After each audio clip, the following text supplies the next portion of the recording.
The war room was abuzz with activity as Commander Zo'lar strode in, his red scales gleaming under the bright lights. The Saurian officers stood at attention, awaiting his report from the front lines. Avi'i, Zo'lar said, taking his place at the head of the long table. "I'm afraid I have dire news. The Avi'i have overrun our defenses at Trellis Base. We've lost the northern continent." Frustrated murmurs rippled through the room. The war against the winged Avi'i had dragged on for generations with no end in sight. But now the tide seemed to be turning against the Saurians. "There's more," Zo'lar continued gravely. "Our astronomers have detected anomalies in our sun's core. They believe the star has entered the final stages before going supernova." Stunned silence fell over the room. "How long do we have?" one of the generals asked. "Perhaps a year." At most, Zo'lar replied. "We must begin evacuation plans immediately." And he paused, as if wrestling with his next words. "We may need to seek a truce with the Avi'i. If any of us are to survive, both our species need to work together to get as many civilians off-world as possible before the end comes." Angry shouts erupted from the Saurian officers.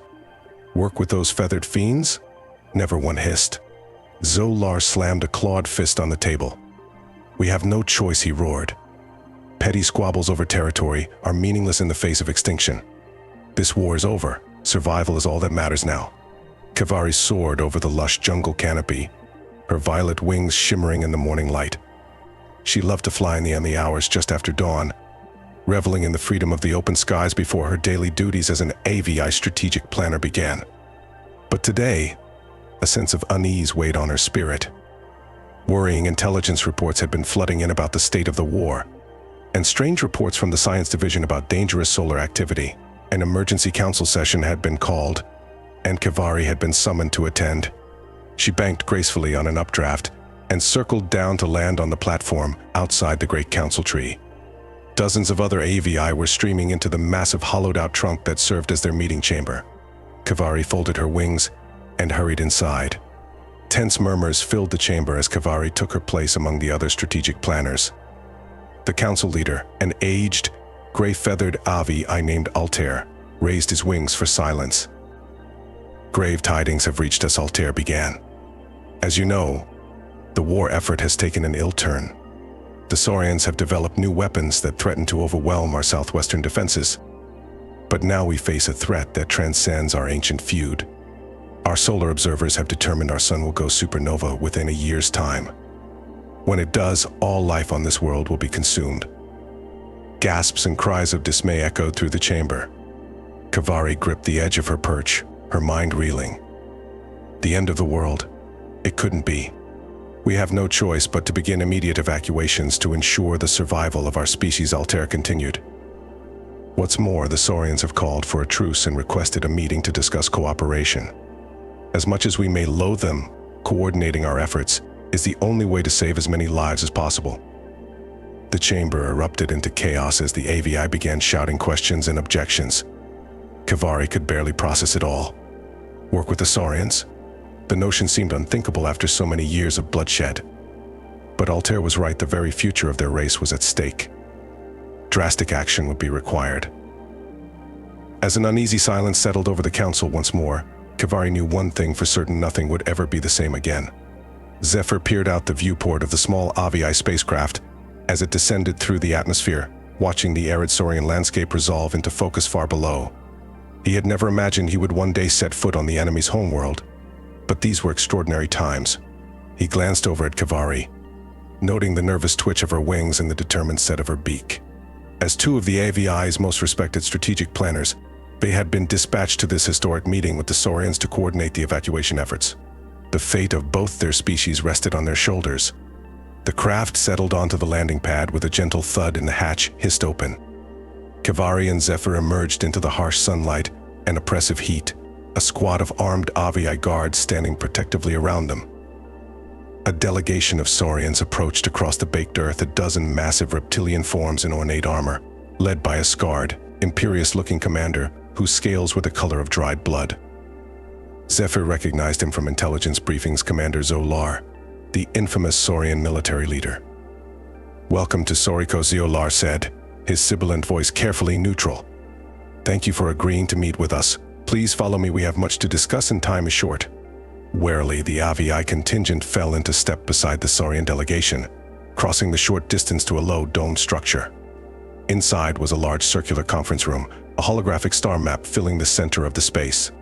"Let us dispense with pleasantries and get straight to the point," Zo'lar said, as the two groups arranged themselves around the edges of the room, eyeing each other with suspicion. "This is the current state of our system." He tapped a control, and the star map zoomed in on their sun. The great burning sphere was mottled with dark sunspots and surrounded by looping prominences and swirling solar flares. "Our sun has entered the final stages of instability," Zo'lar said. "The radiation and gravitational fluctuations are already intensifying.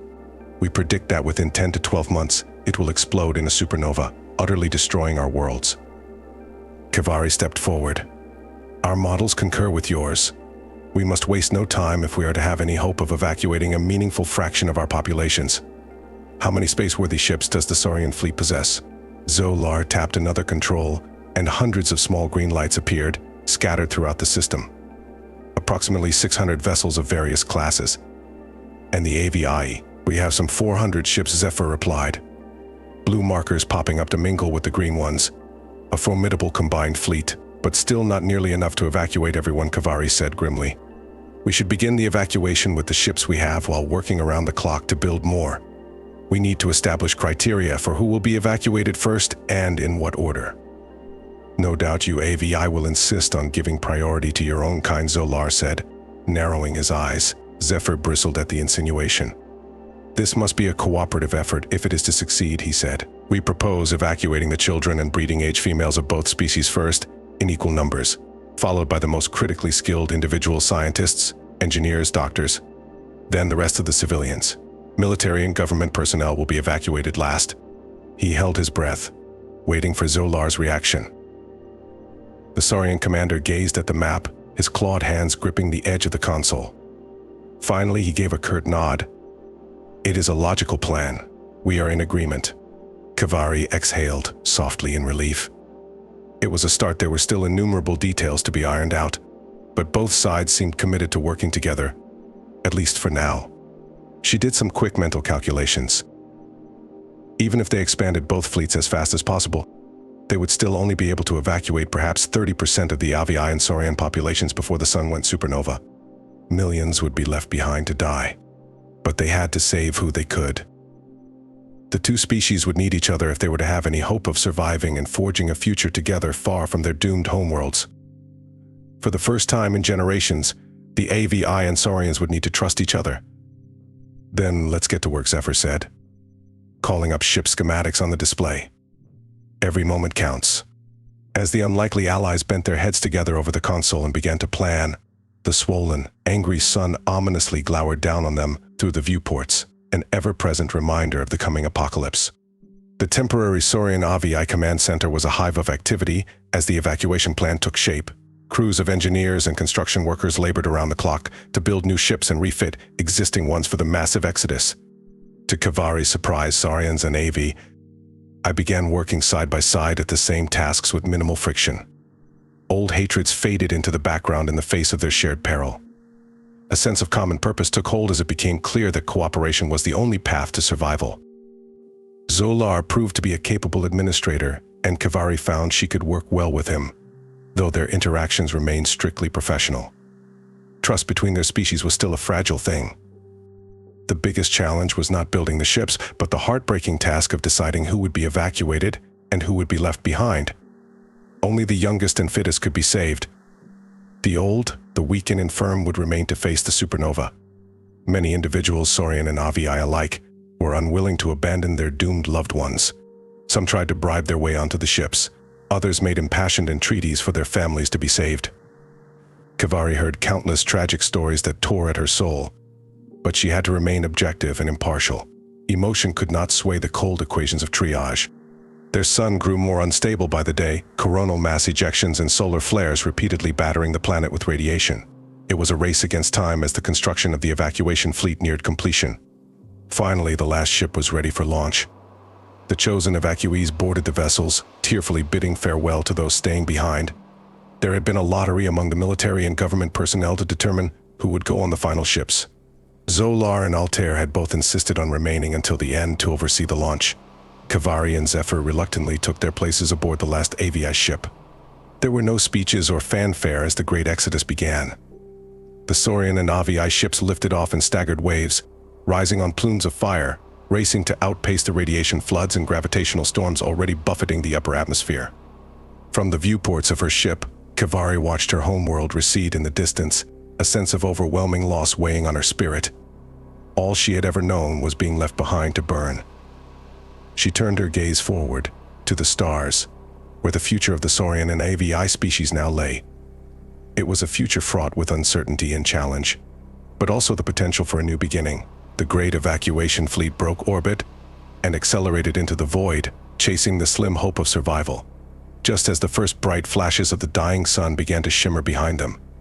The convoy of Saurian and Avi'i ships sped through the endless dark, leaving the doomed binary star system far behind.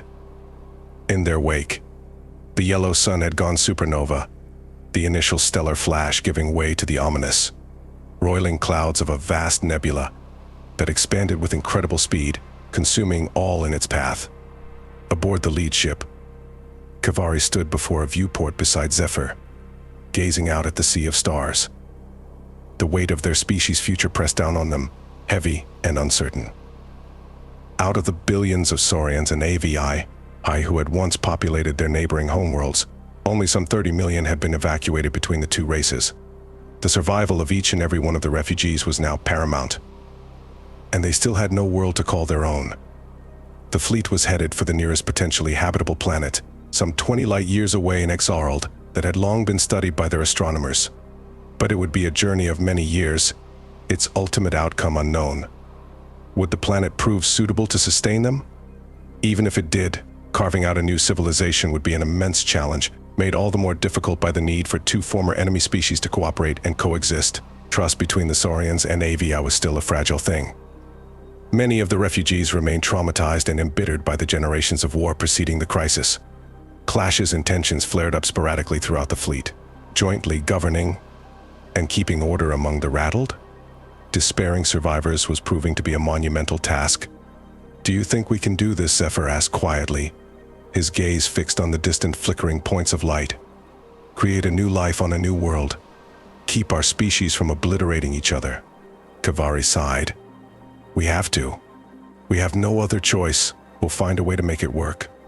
Zephyr glanced over at her, his eyes glinting with a hint of warmth.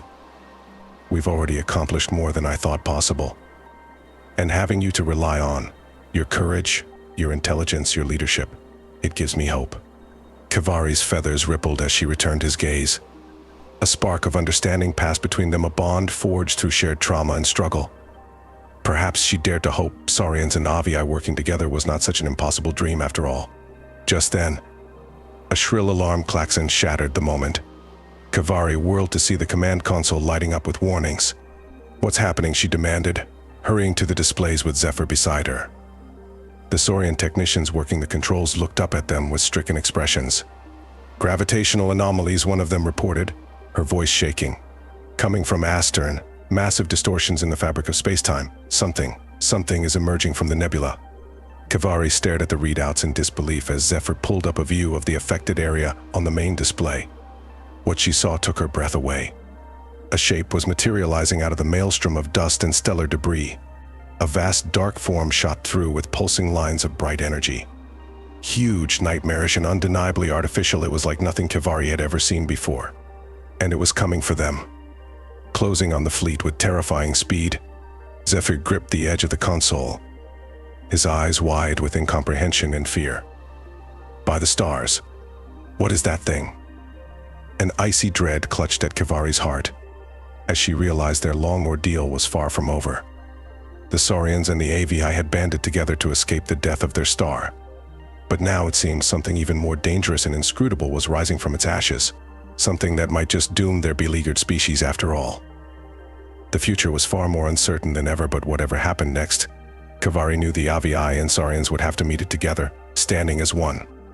For better or worse, their fates, once intertwined by war, were now bound together by the simple, undeniable need to survive. The refugee fleet scattered and veered in evasive maneuvers as the nightmare shape descended on them, disgorging waves of strange biomechanical attack craft from its flanks. The smaller vessels swarmed the Saurian and Avi'i ships like voracious parasites, latching on with prehensile tendrils and beginning to burrow into the hulls. Kevari stared in horror at the viewscreen as a dozen ships were dragged away into the bowels of the vast artificial entity. "We have to get out of its reach," she shouted. "All ships, plot emergency jumps, random headings. We'll regroup in deep space." She slammed her hand down on the console, engaging their own hyperdrive. With a shuddering lurch, the ship leaped forward into swirling, kaleidoscopic layers of subspace. A series of disorienting jolts followed as they skipped and tumbled between the folded higher dimensions. After several harrowing, nauseating minutes, they dropped back into real space, alone in a tract of empty void between distant clusters of stars. Kevari scanned the readouts, her heart pounding. There was no sign of pursuit. The nightmarish entity had not followed them into hyperspace. For the moment, they seemed to be safe. One by one, other ships from the fleet materialized nearby as they completed their own evasive jumps. Within an hour, some 80% of the refugee convoy had successfully regrouped, but the mood was one of shock and despair rather than relief. "What was that thing?" Zephyr asked, his voice unsteady. "Some kind of ancient, malevolent intelligence that dwells in the hearts of dying stars, waiting to be awakened." "I don't know," Kevari said hollowly. "Our scans and probes couldn't make any sense of it. But one thing is certain: we cannot fight it. We barely escaped with our lives." Reports came flooding in from the surviving ships. All told, they had lost nearly 100 vessels to the entity, along with millions of lives. Tragically, one of the Saurian ships carrying thousands of young reptilian hatchlings had failed to escape the initial attack. The future of their species had just grown even more precarious. Desperate debates erupted among the survivors. Some advocated trying to find a new refuge in a different star system, as far away from the sinister nebula entity as possible. Others wanted to press on to their original destination, in the faint hope it could still offer them sanctuary. In the end, it was Kevari who made the final call. "We continue," she said. "We're just barely scraping by. We don't have the resources for another long jump. We have to reach that planet. It may be our only chance for survival now." Reluctantly, the fleet reformed and limped onward through space, the crews and refugees flinching at every sensor shadow, terrified that the entity would suddenly reappear to devour them. But as they continued on, it was not the specter of that cosmic horror that proved to be the most dangerous threat to the Saurian Avi'i survivors. Instead, it was the growing scarcity of essential resources that pushed the refugees' unity to the breaking point. Food synthesis units began to fail one by one from stress and overuse. Medical supplies dwindled to critical levels. More and more of the refugees succumbed to disease or perished from malnutrition. Aboard the ships, tensions erupted into violent, Saurians accusing Avi'i of hoarding resources for their own kind, and vice versa. All of Kevari and Zephyr's attempts to maintain order and cooperation began to collapse in the face of the mounting desperation and death. One day, in a corridor outside the bridge, Kevari found Zephyr slumped against a bulkhead, his feathers matted and dull, his once keen eyes glazed with exhaustion. "We're not going to make it," he said dully when she crouched down beside him. "Even if we reach the planet, there will be nothing left of our species but hatred and blood. We'll have survived the supernova only to wipe each other out." Kevari gripped his shoulder firmly. "We cannot lose hope," she urged. "You and I, we have to keep believing a better future is possible. If we fall into despair, then yes, all will be lost. But if we can hold on, keep our people together through this final trial, there may yet be a new beginning for us all." Zephyr searched her face for a long moment, then slowly nodded. With a grunt of effort, he pushed himself back to his feet. "You're right. We can't give up. Not now, after all we've endured." But even as he said it, Kevari could see the doubt that still haunted his eyes, the unvoiced fear they shared that they were only delaying the inevitable, and that their long twilight struggle would end not in salvation, but in extinction. As the fleet pressed on through the merciless void, the refugees' dwindling food stores finally gave out completely. The last of the life support systems began failing, consigning more and more of the weak and injured to a cold death between the stars. Aboard every ship, crews grimly prepared for the possibility none of them would survive. And then, at last, a desperate shout from the lead Saurian navigator: the destination world had been sighted. A terrestrial planet in the green zone of habitability, possessing a breathable atmosphere and liquid water, a potential new home for the Saurian and Avi'i species. But as the first refugee ships approached orbit, their sensors detected signs of intelligent life already present on the unspoiled alien world and advanced civilization that the Avi'i and Saurians' original long-range surveys had somehow missed. The native aliens, identifying themselves as the Koraith, made swift contact with the refugee fleet, transmitting a message of welcome, but also a warning not to attempt planetfall. They claimed their policy was to remain isolated and not permit potentially disruptive species to immigrate to their world. Aboard the command ship, Kevari and Zephyr listened to the message in numb silence. To come so close to sanctuary, only to be denied at the very threshold. It was a twist of fate almost too cruel to bear. Kevari slowly raised her head, a leaden mix of sorrow, anger, and grim resolve settling over her. She met Zephyr's eyes and saw her own dark determination mirrored there. They both knew what must be done if any of their people were to survive. Have the fleet assume orbital siege positions, Kevari ordered the bridge crew, her voice hard as steel. Charge all weapons and prepare assault landers for planetary invasion. The Koraith have something we need, and we will take it, by any means necessary. There was no other choice. The Saurians and Avi'i had come too far and lost too much to be stopped now. One way or another, they would seize a future for their species on this alien world, even if they had to bathe this last hope in blood and fire to do it. The refugee fleet moved into position around the planet, the battered ships bristling with weapons mounts as they established a blockade. On the command deck, Kevari pored over readouts from the scout drones dispatched to probe the Koraith's defenses, searching for weaknesses. Beside her, Zephyr shook his head grimly.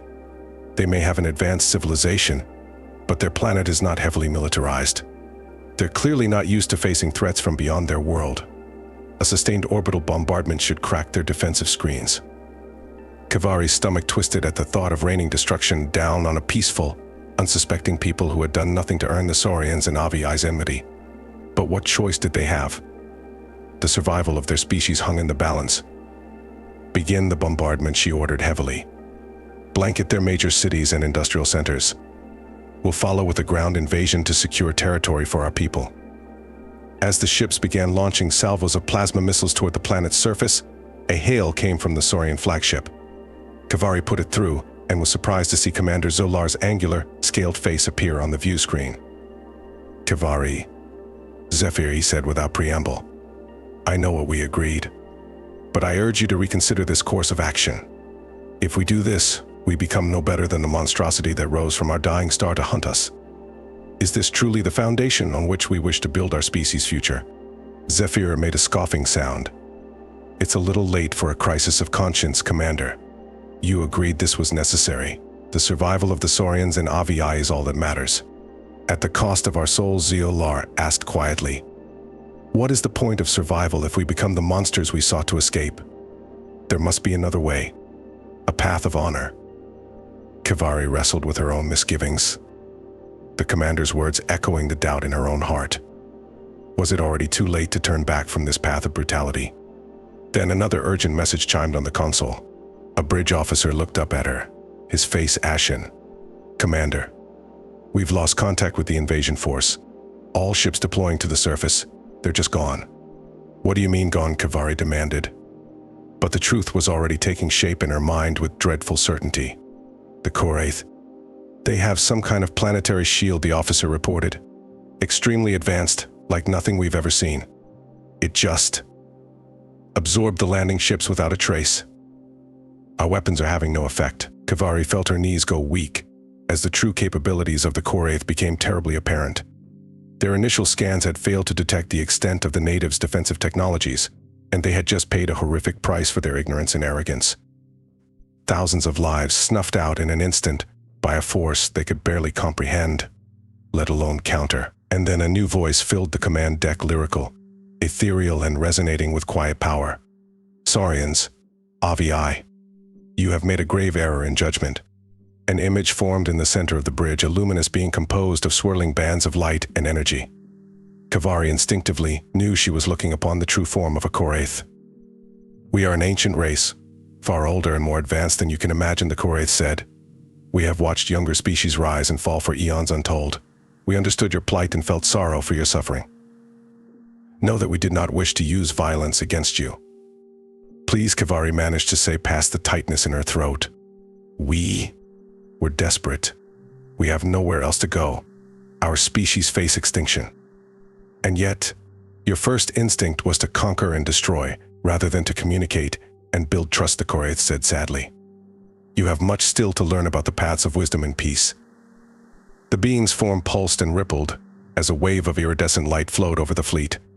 And suddenly the Saurian and Avi'i found their ships being gently but irresistibly pushed back from the planet by an immense, invisible force. We will not permit you to settle among us, the Koraith said. But we are not without mercy. We will provide you with supplies and a path forward. A chance to seek a better future. Star charts and a glowing sphere of navigational data appeared on the bridge's main displays.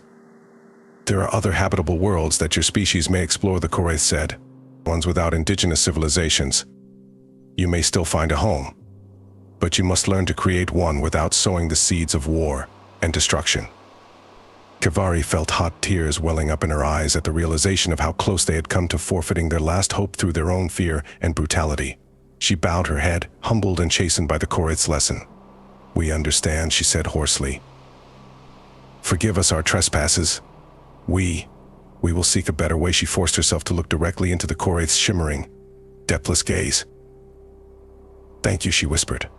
The being inclined its head, then faded away. Slowly, hesitantly, the Saurian and Avi'i ships began to pull back from the planet, setting a new course based on the star charts the Koraith had provided. As they left the system behind, Kevari and Zephyr stood side by side at the viewport, watching the planet dwindle into the distance. A sense of sober reflection hung over the bridge. We have much to atone for, Zephyr said quietly, and much still to learn from each other and the universe around us. But perhaps now, with the Koraith's mercy and wisdom to guide us, we may yet find a path to a new beginning. Kevari reached out to clasp his hand, her fingers entwining with his. Together, she murmured. It would still be a long and difficult road fraught with hardship and sorrow.